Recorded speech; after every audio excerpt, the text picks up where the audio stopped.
welcome to a new episode of the Insilico Terminal Podcast.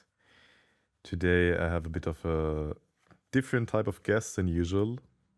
And what I like to do is at the beginning of the episode, I like the guests to introduce themselves. And since I also don't know too much about you, I would like to ask you to introduce yourself. Who are you? What do you do?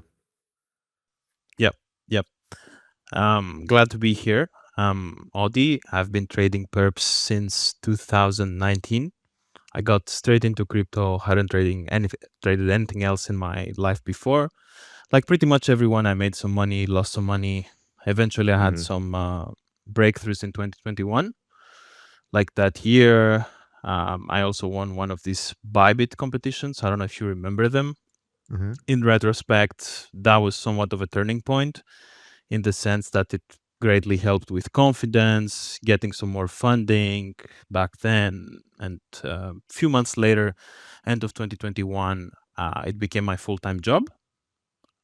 Roughly a year later, I joined Credo, the fund prop I'm working right now. I've been there for 3.5 years.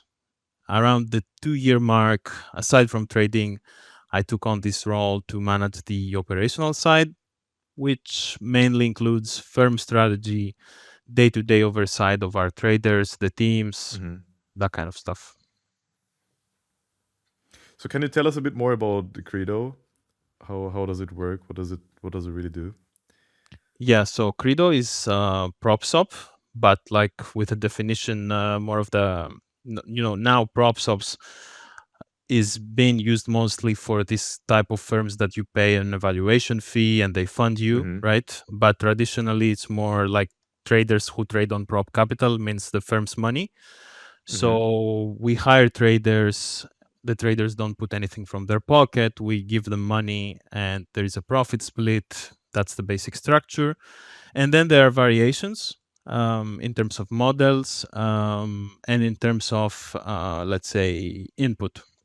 So there are some operations which are very individual based.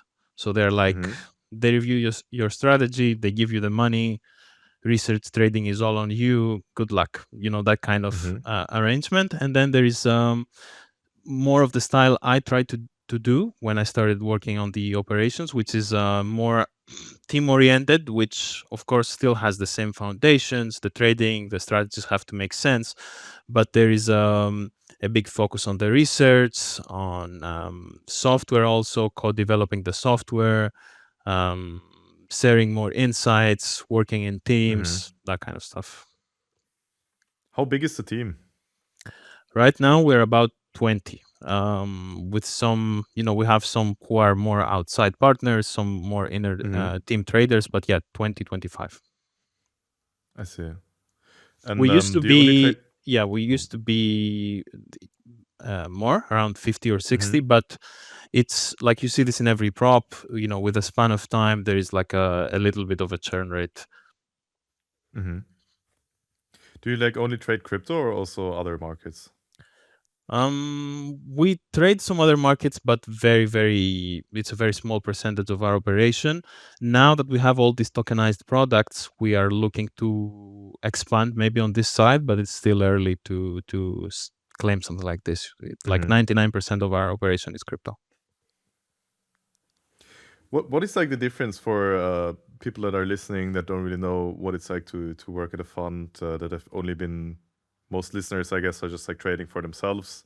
So what would you say is the difference between trading for yourself, being by yourself, and working at a firm like yours?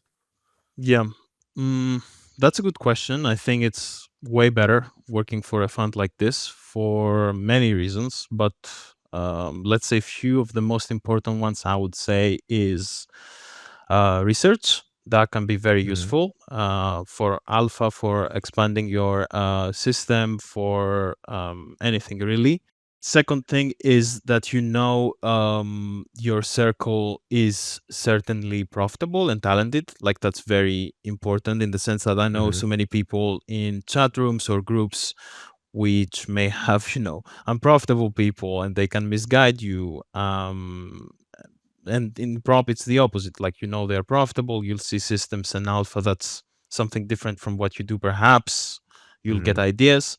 And for sure, the last big thing is career prospects, I would say. Like, if you're good, the sky's the limit in terms of funding, in terms of, while when you're a solo trader, um, it's you need to be exceptional, and you also need exceptional market conditions, right? Mm-hmm. Like we've seen in crypto from time to time, there are some personalities who fit this category, but they're like a very tiny percentage. And in conditions like now, you can't really make a living from trading that easily outside of a team as a solo trader, in my Mm-hmm. opinion. You have complete freedom. You have no mandates as a solo trader. But this it's almost certain to have downsides as well in the long term. And particularly in crypto, I would say it's easy to fool yourself that you can trade full time for a long time. Mm-hmm. Maybe I could see the opposite, like a retired fund guy trading solo. But yeah, I firmly believe if you've never worked at a fund and you are an aspiring trader, you should seek to work at one. Mm-hmm. Since like you also just joined in the beginning as a trader, right? Yes. So you know like both perspectives of just being a trader and then also being like the operations manager. What's like the day-to-day life like of a trader and then of what you do nowadays? The trading is not extremely different from what you do as solo, but you have to do maybe some more work around it, and you have some people guiding or supervising you, right? Mm-hmm. Um, Generally, I would say on the operational side, it also depends on what you give weight to as a prop. Goes back to what I said about some firms running more individual based models, some others more around the team. But a- aside from some calls to um, have some briefing, or traders being in calls to simulate some kind of a trading desk, like a floor, I mean, Mm-hmm. there is the side work you do depending on your team. So many are working in research on the side when the trading is quiet, some work in software, and some others, a smaller amount, do little tasks around the operations, administrative. Obviously, there is the fundraising, biz dev side, but yeah, this is many times not traders doing it. So yeah. Mm-hmm. So you don't have like an office where you're all together, you're remote or We do, but throughout the years, like most of the team now ended up being global, so we mm-hmm. do. But even for the guys who are in the office, that this doesn't really change. We just communicate through voice. I see. So you're just like in a call to like kind of Yeah, simulate that's the feeling of being on a desk. yeah, that's pretty typical. It's not mandatory. It depends also on the day and what kind Mm-hmm. of events you're expecting. If you're actively working on something, but yeah, it's typical to see this. How much freedom does like a trader have in your company? I imagine like you hire someone, you get someone in, and then they like keep their style of what they're doing, or do you have like certain parameters that you give them in which they should operate? Um, Good question. I think again it depends on arrangements.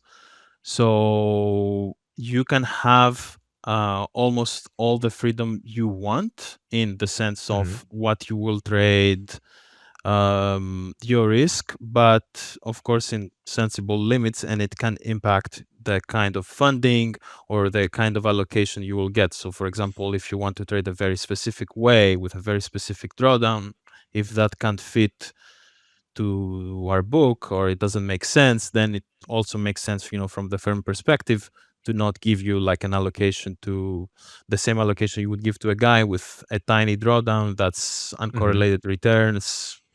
So we generally try to be as flexible as possible, because you can't really force, if someone has alpha and the system, has a positive sharp and good data set, it's going to make money. You don't really want to touch that. But yeah, in the context of mixing with book, that's the answer. Mm-hmm. I don't know if you can speak to that, but like, does the compensation depend on your allocation? I guess, like on what you've been given as proprietary funds. Um, Not really, but I can tell you what's true for the industry as a whole. Like you will see as the funding goes further up, like on asset management type of vehicles, you will get the most standard thing to see is 80/20, which means Mm-hmm. only 20% of the profit is like a performance fee for you, plus management. So generally, you might see this if you have some kind of hybrid arrangement, but no, I would say for prop, it's not really that common. But again, like this types of, like you have prop fund management, asset management, sorry, this can overlap and you see like a lot of arrangements there. Mm-hmm. So, how do you like look at someone when they try to, or when someone applies to work for you, and maybe you like scout them or something and see that they would be a good fit? How do you go about like the hiring process? Yeah. Track record is for sure the most important one, right? Mm-hmm. It's a results oriented industry. You want to see a track record that not only is obviously green, it's profitable, but it you want it to make sense in terms of stats.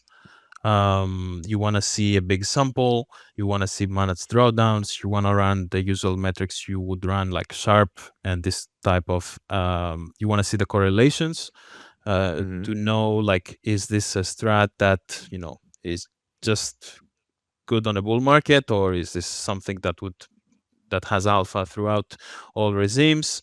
You want to look at that, and besides that, there are like other factors which would be important. Let's say um, more of the how you fit into the culture, the business, and Mm-hmm. how you would do if the current strategy would run out, like the its edge would run out. So Mm-hmm.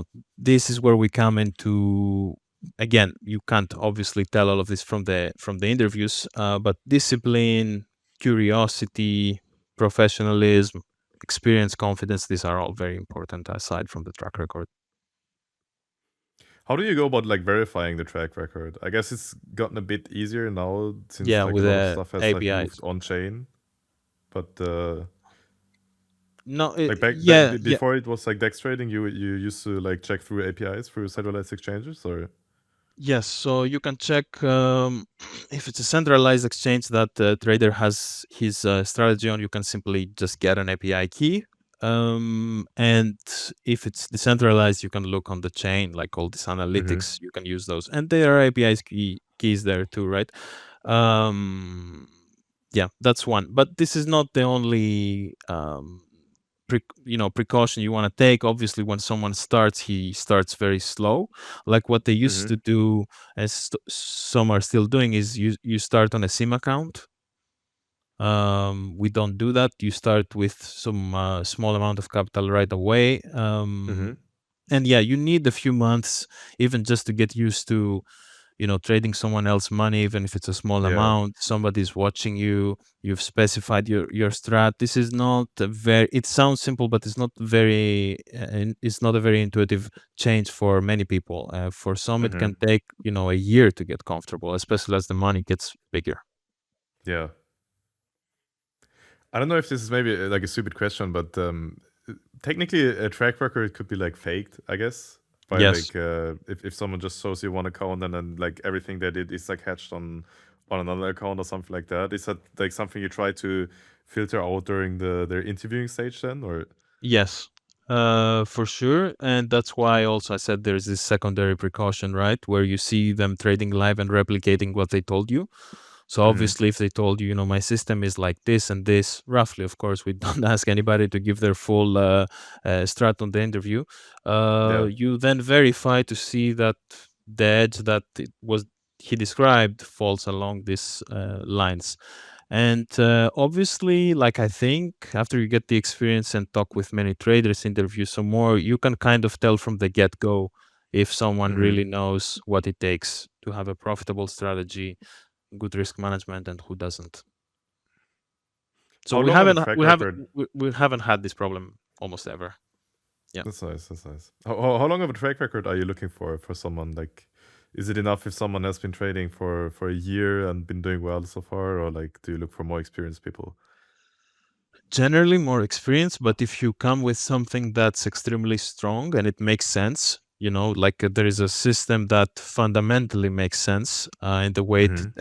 it extracts value, then even 1 year can be enough, especially if we're looking to like this depends also on what kind of phase we might be, or any props up for that reason might be.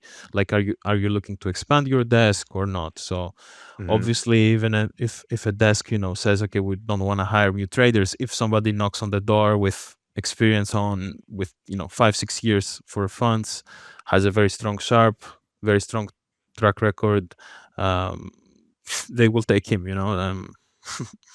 most of the times. Mm-hmm. Yeah. Are the people that like work at your fund mostly just like discretionary manual traders, or are they like also quantitative types? I would say they're mostly manual. There are some quants, not quants, but there is this semi-algorithmic, some automations. We have those, but mainly click traders. Yeah,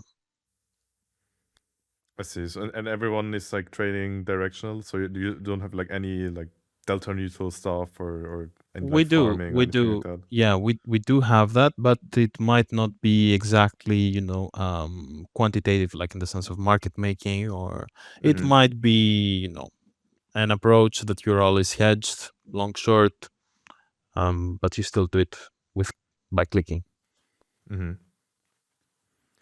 Since you're like in crypto, do you also give people funds to like explore some more exotic opportunities? I guess like if they want to play on smaller venues, for example, or like new No, venues, new dexes. no, we don't generally do this because mostly because of compliance, and Mm-hmm. because it might not be worth the time. But yeah, I see. So you're just like trading on major exchanges. yeah, that's one of the, and I'd say we move relatively fast. Like Mm-hmm. other funds can be much slower, and it's understandable because the compliance is a big mess, Mm-hmm. especially if you're in the US. No, Yeah. yeah, Yeah, I it's can also easy imagine. to move between exchanges, and yeah, you need to. Yeah. We've all been through the pain of many years of compliance issues in crypto, but I guess it's getting a little bit better now. Yes, it is. It is. If the world doesn't like end before all the laws get passed, but yeah. So what is it like when people start working at your company, like a new trader starts working there, and how do you gauge if he's like doing well, if he's like adapting to the environment? What do you look for?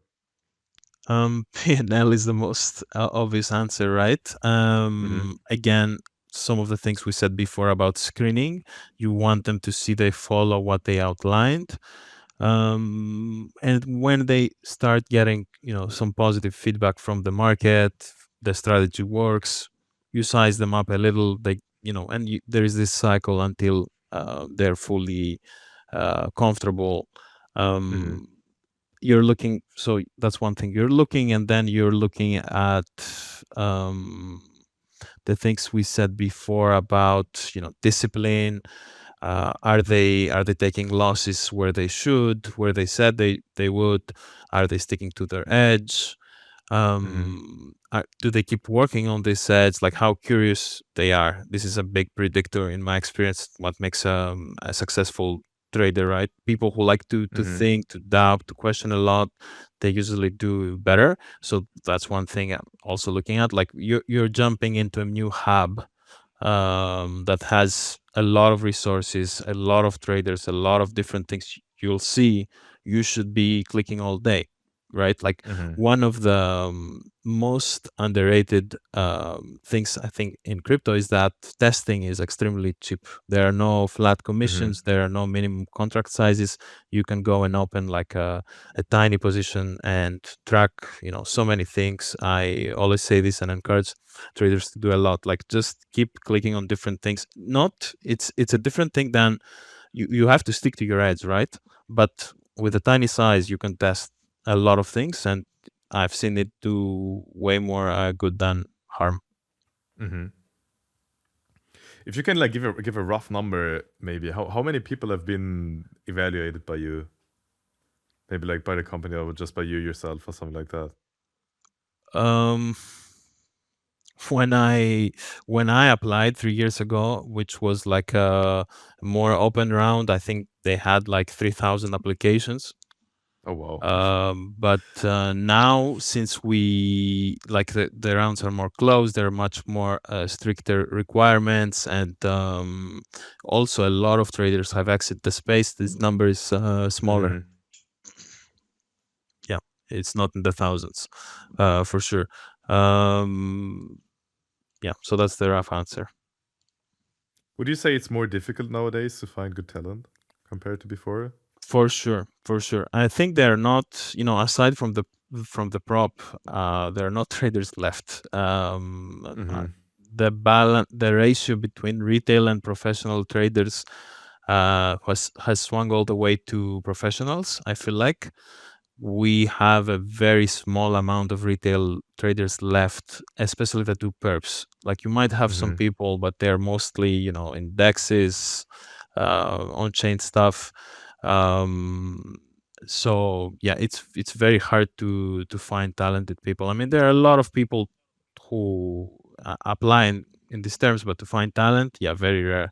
And it goes Mm-hmm. back to what we were saying before, that it's very easy, in 2021, 2022, the good years for altcoins, a lot of people convinced themselves, myself included, of course, in some ways, right, that they know how to trade, and Mm-hmm. obviously they did not, they did not stay around. It's a very tough market too. So Is that like more is that condition the cause of like the current bear market? I guess since like October or whatever you want to mark as the top, or has this also been like a symptom in this cycle overall compared to like last cycle, as you said? both, I think both. Like obviously you'll get more interest, and you see it also on the trading, and it reflects on the P&Ls too. It's easier to make money when you have retail phases. You'll get more Mm-hmm. applications, but also, yeah, with the span of the time, you just, there is a slow but exodus from the space, for sure. Mm-hmm. Yeah, I mean, it's somewhat expected, not only from performance standpoint, but also if you look at other markets, especially besides stocks, the ratio between professionals and retail is skewed to the professionals, especially in terms of Yeah. capital, of course. Stocks got a little better with how popular, stock trading and investing in an ETF has become, but yeah, Mm-hmm.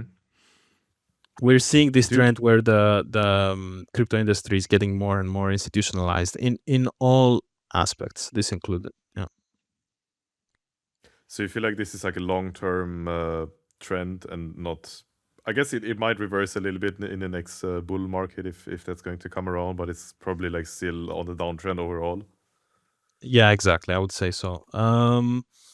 Obviously, if we go to 200K, we might get a very strong revival. We might reach the same highs of activity, but the opinions may vary here. But my opinion is that the altcoin space, which attracted the most retail, is in a bit of a euthanasia roller coaster, like this. You know this Mm-hmm. graph, right? Yeah. How do you deal with that as a company? How you deal, like in terms of um, it doesn't impact us that much, because it's not like we're not making money off the traders or people who apply. Mm-hmm. It, like, we have a team now. The prop makes money. If retail comes back, we will make more, but that's it. It doesn't. We have a strong base to begin with. But if you're asking like how you navigate, you mean like how you navigate the bear markets and bull markets as a firm, as a fund? Yes, yes. Then I guess you would look at portfolio construction and allocations, right? You want to be cognizant of where you are in the cycle, for Mm-hmm. sure, and that should reflect in the weighting you give to strategies that are correlated with the market versus the ones that are not. Another thing is the risk. You need to know when to adjust that valve. So I think, for example, this is we have a good synergy there with our head of trading, Bybit. I think he's Mm-hmm. exceptional at telling you when the risk on conditions are here. Like I remember every major breakout, either it was 32K with the ETFs or elections. He's really good at telling you early, Mm-hmm. to jump up the risks. And he's also good at telling you when things are getting frothy to be more patient, to wait lower, that kind of stuff. And on my end, I think like one of the best decisions when I took over was to diversify our exposures. This Mm-hmm. was somewhat in late 2024, start of 2025. We had a very frothy cycle with the elections. If you remember Trump, Yeah. and that was like a good decision in hindsight, of course, but also allowed us to do very, very well in 1010, which, yeah. So you would these two variables mainly you want to tweak and play around, and also it depends on the kind of another variable to this is like edge development and where you guide Mm-hmm. your research. It's important you keep finding strategies, optimizing what you have, adjusting these kind of things. You can steer the direction there, and create an allocation, a structure that makes sense, depending on your goals and Mm-hmm. the firm's goals, LP's goals, whatsoever. When you like say diversification, does it mean you diversify the strategies that you're running to be like less correlated to each other, or how can I imagine that? You can imagine it as if you have strategies, let's say, that are very correlated with the market, and the market has been up only for months, and you're seeing very strong signs of froth. If you're gonna have another allocation round, you might want to prioritize strategies that do not correlate with the market, that have Mm-hmm. no directional bias. Or you might want to instruct or discuss with the traders of the um, former strategies to take some risk off or take money out. This you want to have this high level view, um, investment strategy guide the decisions through the traders and the where you allocate the money. Mm-hmm. So I guess that's like one advantage that you have as a trader working for you, that you kind of have like more um I don't know what the right word is, like brain power or whatever behind you to like guide you a bit in like a direction of like tell you, hey, this is what I think where the market structure is right now, this is what I think the risk that we should take is right now, and give you Yeah. a bit more edge through that, I guess. Yes. Yes. What would you say is like a characteristic of people that fail a lot, or like that came to your company that tried to apply and that didn't make it? What is like something that's like consistent that you see there again and again, where it's like this is why they fail? Um, these are two separate questions, right? If you get in, it means we think you have what it takes, and somewhere along that road, something did not click. Mm-hmm. For the application side, is most like what I saw, and I did not expect at all, is that many people just they don't even make strong enough of an effort to when presenting themselves, or during interview Mm-hmm. they're not super well prepared. I mean, this is typical for many jobs, right? But you would expect in trading, which is hyper competitive, to see a bigger Mm-hmm. percentage of people.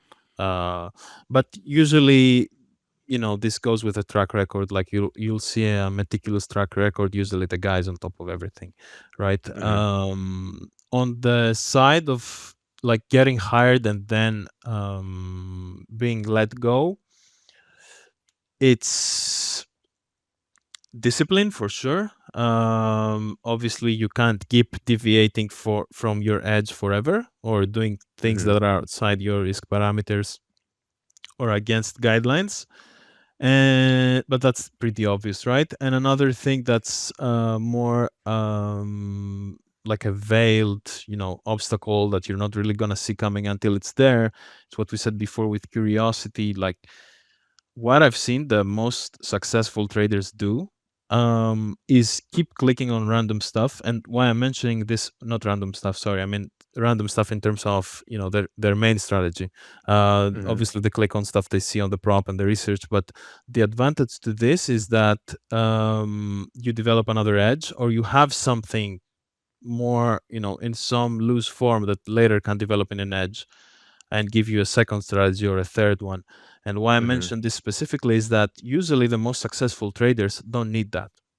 Like they already make good money. Why would they Yeah. go and try, with a 50 or $100 to test how this trade is gonna go? Like they don't need this at Mm-hmm. all. The generic advice is, if anything, like stick to what you're doing. Do not look, outside that scope at all. While some other traders I've seen, they're very stubborn with trying to make something work. It Mm-hmm. might work, it might not. At some point it's more or less certain your edge is going to decay, and if you haven't done the homework that just mentioned, you're going to find yourself with no edge, working from zero for something else, and you're going to be many months unprofitable. And yeah, I mean, I see.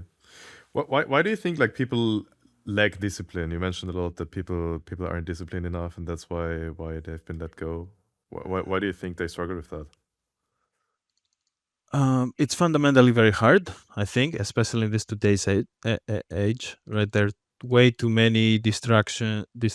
It's just hard to be consistent, and mainly, I Mm-hmm. would say, specifically for trading, is very hard to navigate behaviorally. Like usually in real life, you do something dumb, you get punished. You do something good, you get rewarded. It's pretty easy to Mm-hmm. figure it out, roughly. In trading, you have a lot of this, that you can do something bad, like you can do a bad trade and you can get rewarded, Mm-hmm. and you can do a good thing and lose money. And this is hard to navigate. It's hard to evaluate objectively what was right, what was wrong. And if you don't have this intellectual honesty and this need to be rigorous and objective, you're gonna struggle a lot. You're gonna get failed signals, and that's gonna slip into your how disciplined you are. Like you might think you may be working hard, but Mm-hmm. it, it's a hard question to answer for everybody, because there are many variables here, from personal life to this we just talked about, to um, desperation. Like this is another thing. Like you shouldn't force. You shouldn't. Some people feel pressure in the prop. This is Yeah. related to the adjustment period we talked about earlier, and this never goes away. Mm-hmm. And this was also like me somewhat in the first months. I remember from the I'm generally competitive, so from this need to show good results, it was backfiring. And to the Mm-hmm. point, I was almost, had conversation with Bitbit. That was, he didn't say anything like in terms of an ultimatum, but I could get from the vibe of the conversation that I need to make something happen here, or there is not infinite time. Yeah. Yeah. How did Thankfully, you deal with that? we've come a long way from that.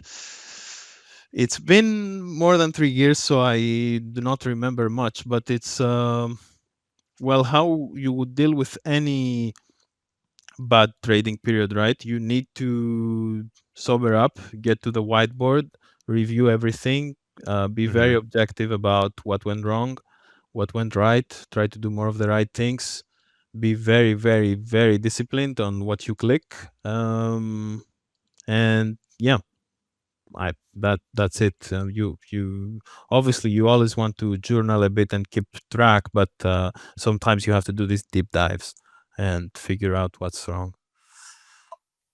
How much time do you give people when they're like having a period where they're not doing well? Maybe not even just like where they're like having a drawdown, but also where they're just like breaking even and not really like doing anything. You would have to evaluate this based on the strategy, right? So, for example, if someone has a long bias strategy and he correlates with the market, and the market is going down only like now for half a year, and they're break even, they're good. They're not even bad, like they're very good. So that's Yeah. one big variable. Another variable is how much we think of the values we talked about they have, right? If someone is very disciplined, I can see it, or he's very curious, always digging to find something new, very professional, with very reliable, we're way more inclined to give more time. If someone is hard to work with and on top of that he doesn't make money, well, that's obviously a tighter window. And contributions is another. Like, you can have a trader that is not didn't have the strongest year or even a bad year, right? But he somehow keeps delivering on the research fronts or some other venture, and this one you're happy to keep, right? So it's this mix of contributions, values outside the PNL, and what the strategy should do based on these conditions, right? It makes a lot of sense actually. It sounds very like reasonable, and I think many people in crypto or in crypto Twitter are kind of like long bias, long only, and only really like make money when the market is going up or in like Yep.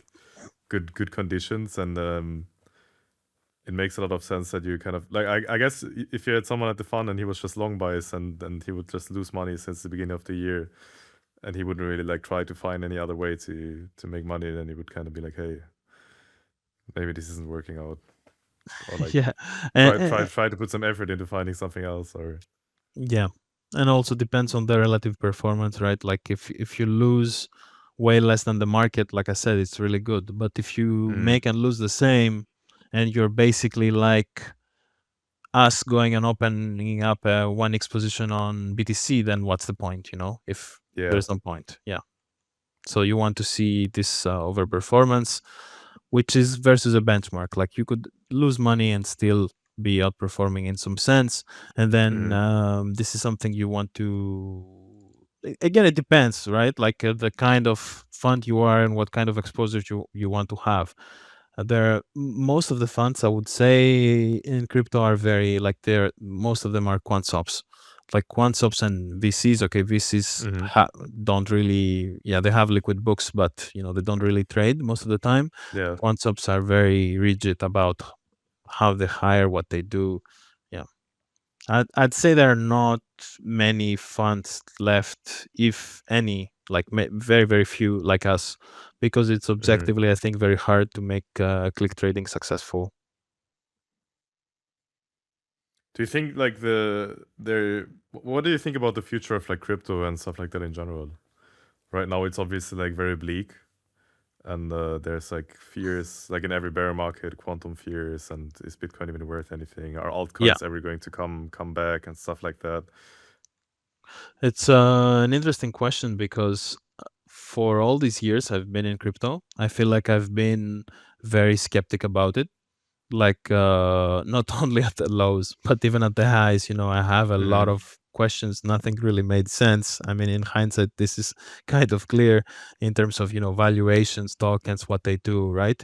And I thought, even if we're having a raging bull market, like, where is this innovation really going? Like, it's not going anywhere. Yeah. But surprisingly now, like, I found myself changing this attitude even here at the lows, because I see some good potential with like certain initiatives of certain tokens or platforms that want to align more value to the tokens. So some things make more sense. Obviously, stable coins and tokenized payments, all this makes more Mm-hmm. sense. So generally, I would say my view has improved. But I also hold this view. I told you earlier that alts have entered some kind of euthanasia roller coaster, and Yeah. they don't have a reason to exist. Most of them. I think we're going through a phase of clearing up, which is very, very good to Mm-hmm. see. Um, it's unfortunate that some exchanges started listing so many products. It Mm-hmm. started from one or two. I don't want to mention any names, but then pretty much everybody had to copy, right? Yeah. To not miss out on market share. And we got into a situation where you have 500 contracts or more per exchange. And that Mm-hmm. objectively is not good for business, because if you had 100 assets and 100 billion in bids, aggregate, random numbers, obviously it's much easier to move these assets, right? But if you have to spread the Mm-hmm. same amount of capital to more assets, it's like simple math that you're gonna have much smaller return. And we're trading a market where the average correlation between assets is like 0.96. Mm-hmm. So you're listing more instruments, you're just diluting, you're not achieving anything. But thankfully now we see some trends of delistings. I think this Mm-hmm. should continue. Token alignment should also continue. It's a very positive change. So yeah, I don't have I have a positive view. Um, and I think it's a good time to, well, I don't want to give any sort of advice, right? But it's not a terrible spot to have a positive outlook. Let's put it like that, Mm-hmm. right? I was much more like few months ago, just 7, 8 months ago, where this we had so many DATs, for example. This Mm-hmm. was one of the main red sign. It made all the bells ring that you had DATs that immediately flopped, basically Yeah. buying insane amount of tokens, mostly locked tokens. Some investors made money by being very early in the funding rounds. It was all like, Mm-hmm. yeah, I don't want to say too many things, but this was the opposite of what's happening now with the cleansing and yeah, Mm-hmm. yeah, yeah. I think that's a nice outlook. It's very difficult sometimes to stay positive during bear markets when everything is kind of like not doing that well. But it's good to have some positive voices too. I think like what you mentioned about having so many contracts and stuff is like very interesting because um, one of the things that I've seen Insilico talk about back in the day was that if you buy altcoins, you like kind of kill the Bitcoin trend because that's like all the money that's going into an altcoin is like not going into Bitcoin to make the price go up. And back in the day, at least like during 2021, there was like an environment where there was enough liquidity, there was enough like helicopter money, and then people were at home and everything was going around, and there were also a lot less coins, so we could like sustain everything going up at once, pretty much. But nowadays, like this cycle doesn't have that, and then it also didn't have like the fewer number of coins, but as you said, like 500 different contracts on all the venues, and then meme coins as well, and like everyone can make a coin extremely easily, and we just have like probably hundred thousands of coins if you count like every single meme coin or whatever now. So it's like way more difficult for liquidity to accrue to like a couple of Exactly. things and actually push like things upward. Exactly. We have, it's basically what you said. We have less money, less capital, more assets. So it's a lose lose in terms of how much you can move coins up. Mm-hmm. Do your traders usually trade like majors or like Bitcoin or ETH, or do they also like trade a lot of altcoins, or is that like They, dependent on market yeah, structure? I would say they trade anything. There is not a certain trend there. Anything that's on the venues we are trading on, they will trade. And are they like more low time frame traders, or are there also people that are taking like huge time frame swings? Um, I would say here the bias is more towards. Actually, it's again a mix. Like the directional traders will tend to take shorter trades. Some hold Mm-hmm. a day. There are some who hold seconds, and then on more delta neutral approaches, you will see like longer horizons usually.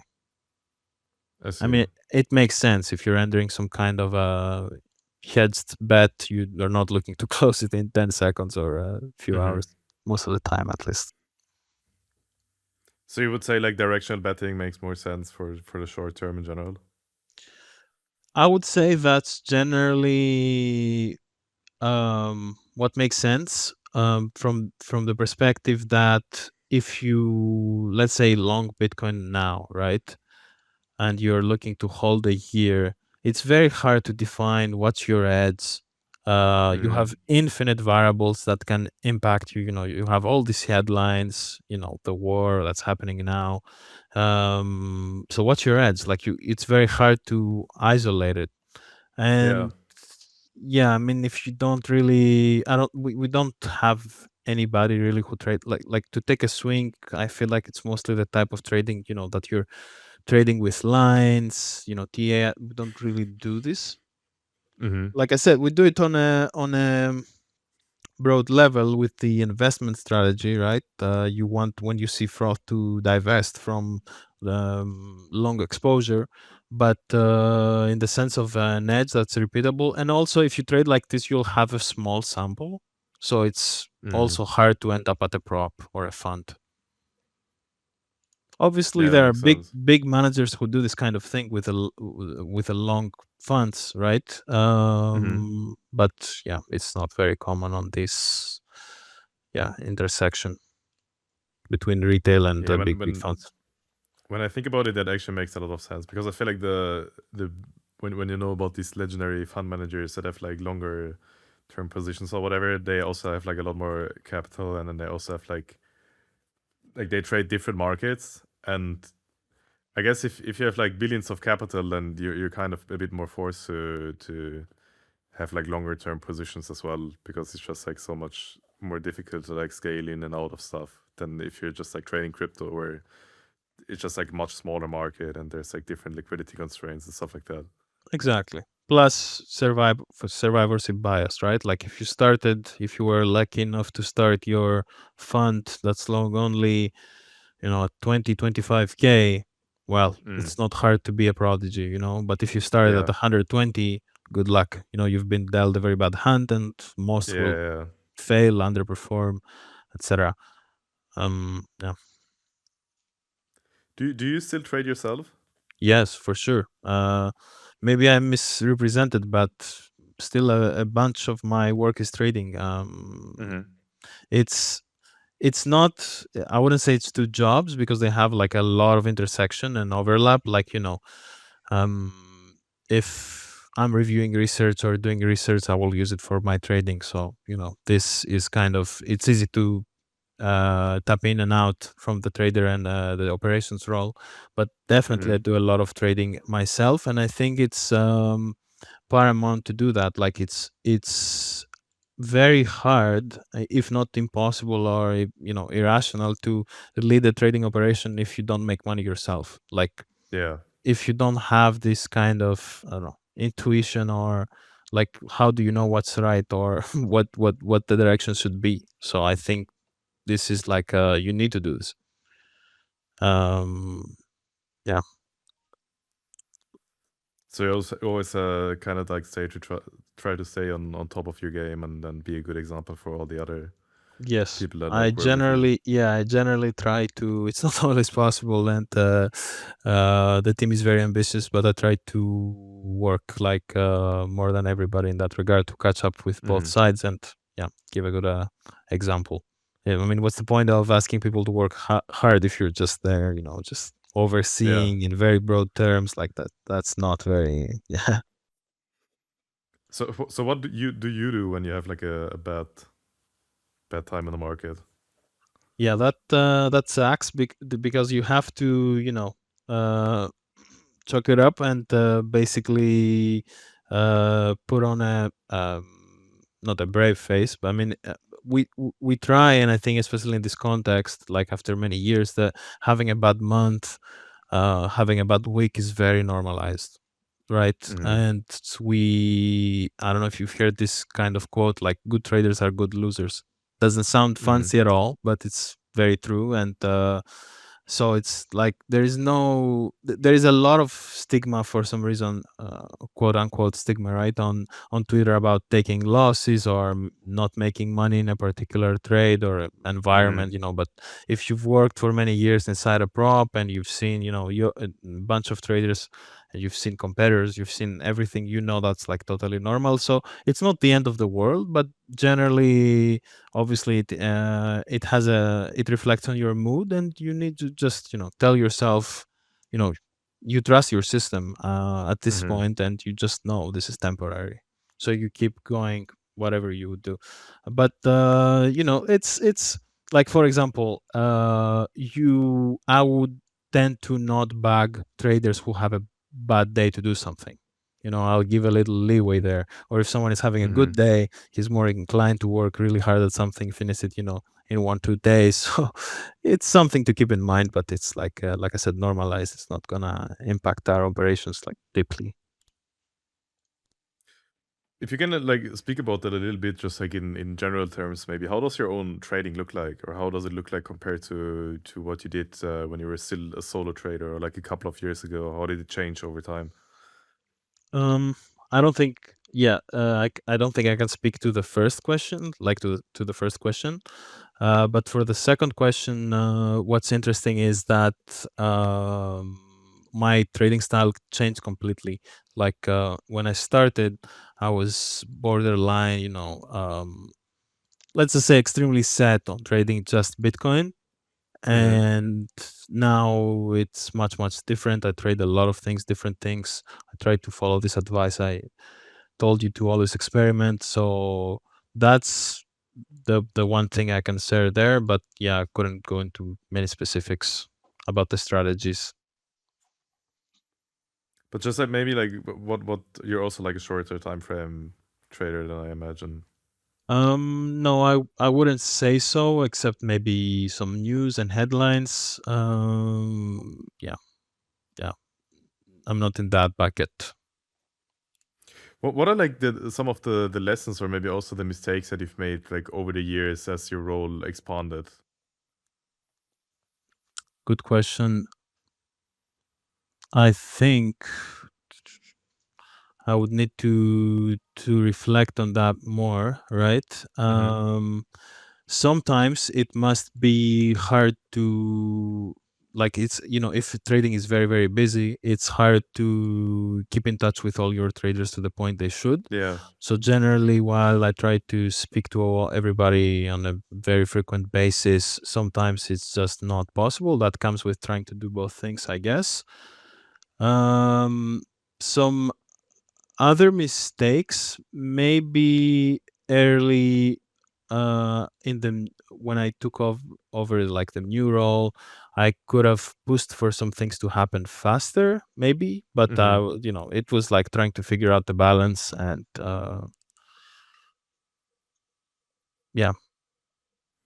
I mean, when you're coming into a new place or a new role, it's always kind of like Yes, I would not I not would that easy to just like take responsibility from the start yes, but or just like take over stuff. the difference here though is that I worked there as a trader for 2 years, so I was very familiar with the environment and the individuals. I obviously made a lot of mistakes, right? I'm not trying to sound like I made no mistakes, but it was Mm-hmm. more of the day to day, kept reviewing. I mean, you learn as you go. It's also not like a role you can have a ton of experience in. But yeah. I know you said earlier you don't really like want to give people advice or whatever, but what would you say to someone if they're like interested in working at a prop firm, or if they're like interested in working at your firm? Like what sort of would you tell them? Don't trade at all, don't even try, or like No, wait for better conditions? I wouldn't say that. Yeah, that would apply to most people, right? I think objectively trading is very hard for a long Mm-hmm. period of time. and regime, like market environment, plays a very big role, especially to crypto.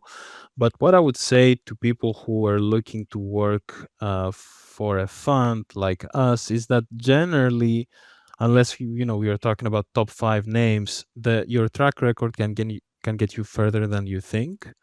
Mm-hmm. Like there is this notion, that I guess propagated by certain names and very big players, that it's extremely complex what's happening inside a fund, and you can never get in if you're not from an Ivy League. But that's like Mm-hmm. the quant sop, the top 20 names quant sop pipeline, right? Like Yeah. in general terms, for mid-sized firms, small-sized firms, a very strong or a strong track record can get you very far, especially if Mm-hmm. you get lucky with the timing. Like I said before, you knock on 30 doors and you might just get lucky in the sense that a particular desk at that time is looking to hire juniors. Mm-hmm. So like you said, you can have 1 year of track record and you fall, you get lucky and you get in. So Yeah. from what I've seen, people don't tend to do that. Like they're very, I don't know, not exactly not proud of their results, but they're not very confident, right? And this is maybe Mm-hmm. another big thing that we didn't touch at all about, trading qualities and predictors of success. But confidence is a Yeah. huge thing. If you don't have confidence, especially in click trading, you won't get far. Um, because a big component is knowing when to stick to when to stick to your positions. Usually, you will, if you don't have confidence, you will make mistakes under pressure, which are usually the most Mm-hmm. critical spots. Same kind of goes for more generic, from a more generic life perspective approach to applying, to having the confidence to knock on doors. Mm-hmm. um yeah, and I've seen some people can get very far just from this, and some others can stay behind because they just like to stay sheltered. Or yeah, obviously you need a good track record. So but yeah, like I'm not sure sometimes what's missing more. Are people not so confident, or are just a ton of Mm-hmm. people larping and there are no good track records? Probably a mix of both. But yeah. I mean, I think especially in crypto, you probably never run out of a supply of people LARPing, which Yeah. is like very, very common here. But I guess, But yeah, it's not. Yeah, but these people won't apply to you. Like they mm-hmm. won't. Yeah, they won't reach out because they do something else. Mm-hmm. Trading is The not confidence a thing. core business. Yeah. Sorry, go on. I guess you could say it like that. Yeah, but like the confidence thing is very interesting that you're saying that like people don't have enough confidence to really like apply themselves. Or I think it's good also that you said that you need to understand that what you're doing is kind of like very different from a quant shop, I guess, where it's kind of. I mean, I guess it's possible if you're like a retail person to just like teach all of that to yourself and like eventually get into it in like a very Yeah. unlikelihood. But like, I mean, if you're not like it's not I've talked about this often on the podcast here before, because like there's always coming this debate coming up of like quantitative traders versus directional traders, and quantitative traders are like, hey, directional people just shouldn't trade at all, it doesn't make sense, and then there's counter examples and stuff like that. But just because you can be like very smart and look at the market from like a very smart perspective and like have all these math equations and have a PhD in physics or whatever, and then you work in a quant shop, doesn't mean that you also can't just like make money with like a lot simpler stuff, I guess. Yeah. Both things are true in the sense that the proliferation of quant swaps is based on this idea that it eliminates the human factor, right? And generally, it's hard to make click trading work at scale, because Mm-hmm. also the scale, the stakes change when more money comes in. There is more pressure. It's objectively hard to navigate behaviorally, like we said before. But when you do something for a long time and you see it working over and over again, eventually you build this confidence, and it just has a very high impact. Also, let's say for myself, Yeah. even outside the prop context, if I wasn't, I think honestly, if I wasn't very lucky in 2021 winning this competition, I would have way less confidence, and perhaps this would have impacted my trading, my decisions. Mm-hmm. um it's, luck is a big factor too.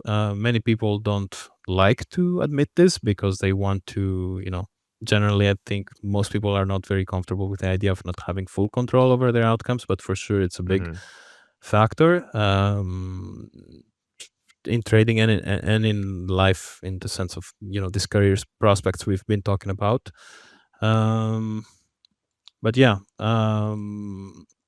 I guess, to make it more practical, one thing that can give you confidence is also your system. Like, I remember one of the most um, damning questions our head of trading had made when I first joined. It was like, okay, write me 2, 3 paragraphs. What is your edge?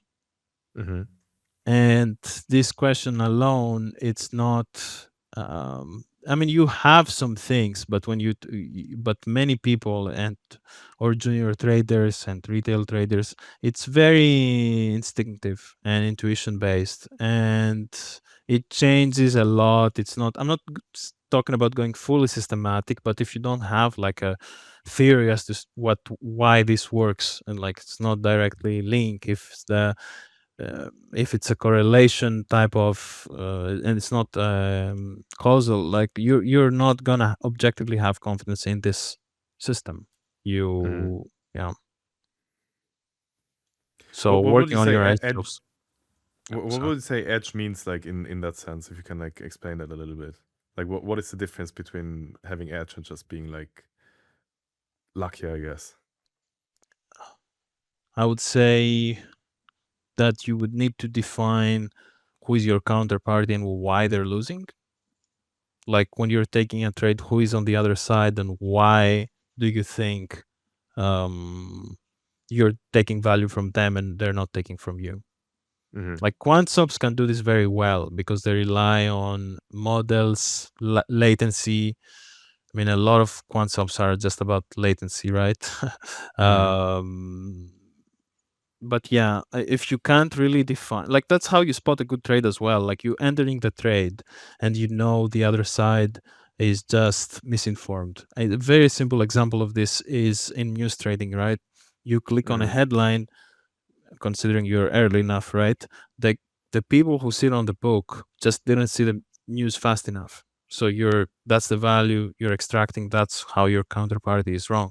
So I would Mm-hmm. say this is the central question. There are more, but yeah, this answers like 90% probably. I think that's a good answer. Yeah, that makes sense. Is there anything else that you would like to touch on, or anything else? Maybe some wisdom that you would like to give people. I think you already did give some good wisdom, but Mm, anything else you want I to say? no, I think we covered a lot, right? I think if anything else, well, now we're working a bit more on our public side. I don't know if you saw, we're trying to get a bit into the news, break some headlines. We had some progress Mm-hmm. there. We also try to share some of our research work that's not super sensitive or proprietary. um, we are exploring some other options regarding hiring, funding, but I would say, like, I can't say something meaningful here. If you just Mm-hmm. follow the page, you will get any update on that note if you're interested. Yeah, So people should like just follow your Twitter page, or if they want to not learn mine, more. but yeah, Credo's. That's where, Yeah. if any material update will come through, not my page. Yeah. Okay. We link that below, and I guess this is a good point then to wrap it up. We touched on a lot of stuff. Thank you very much for coming on. This has been interesting, a bit different than Thank you for usual, having me, man. Yeah, it's been a pleasure. of course. And goodbye, everyone.